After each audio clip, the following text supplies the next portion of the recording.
Assalamualaikum warahmatullahi wabarakatuh. Saya Arina Mayangfa Uni, NIM H91219039 dari Biologi A 2019 akan menyampaikan resum jurnal yang berhubungan dengan sistem kardiovaskular.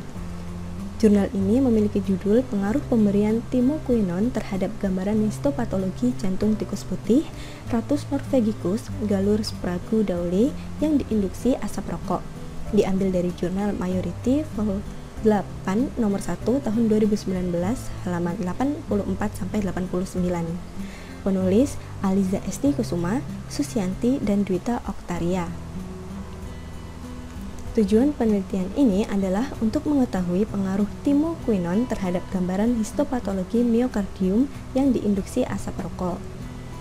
Latar belakang dari jurnal ini adalah penyakit kardiovaskular dapat disebabkan oleh faktor-faktor kebiasaan hidup seperti kebiasaan mengonsumsi makanan berkolesterol tinggi, bergula tinggi, stres, hingga kegiatan merokok. Merokok memiliki risiko terbesar terjadinya penimbunan lemak pada endotel pembuluh darah sehingga menyebabkan penyumbatan dan mengganggu peredaran darah normal. Kandungan rokok yang paling berbahaya dan menyebabkan penyakit kardiovaskular adalah karbon monoksida yang memiliki afinitas tinggi untuk berikatan dengan hemoglobin. Kondisi ini menyebabkan kurangnya asupan oksigen menuju jantung dan berpotensi terjadi kerusakan pada otot jantung.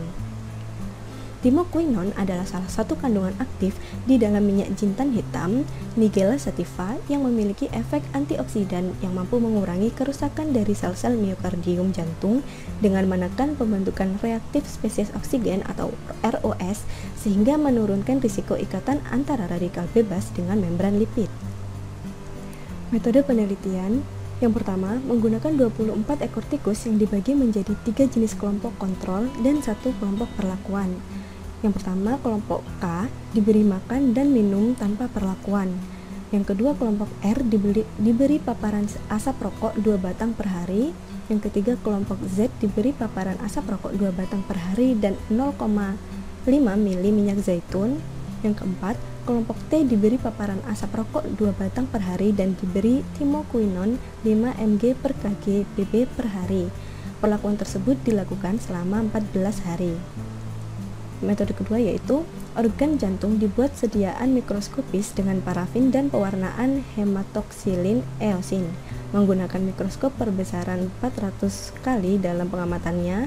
Kemudian derajat kerusakan diberi skor 0 bila tidak ada infiltrasi sel radang dan nekroses, diberi skor 1 bila terdapat infiltrasi sel radang, dan diberi skor 2 bila terdapat infiltrasi sel radang dan nekroses. Data yang didapat kemudian diolah menggunakan SPSS. Hasil penelitian dan pembahasan dari jurnal ini, pada kelompok K tercatat rata-rata kerusakan sebesar 0,1. Kerusakan ini merupakan yang paling rendah dibandingkan dengan kelompok-kelompok kontrol. Pada kelompok R tercatat rata-rata kerusakan sebesar 1,4 dan menjadi nilai kerusakan paling tinggi dengan adanya gambaran infiltrasi sel radang dan nekrosis. Hal ini menunjukkan bahwa 2 batang asap rokok per hari selama 14 hari dapat menyebabkan terjadinya infiltrasi sel radang dan nekrosis pada miokardium.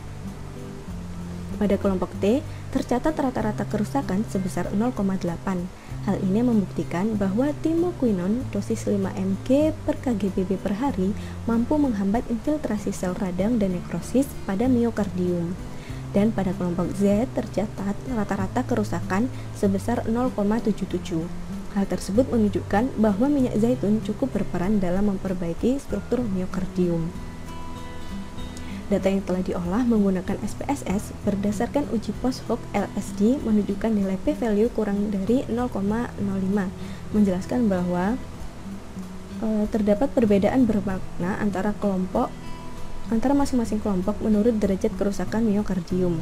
Sedangkan pada uji post hoc LSD dengan p-value lebih dari 0,05 pada kelompok Z dan T menunjukkan tidak adanya perbedaan yang bermakna antar kelompok tersebut.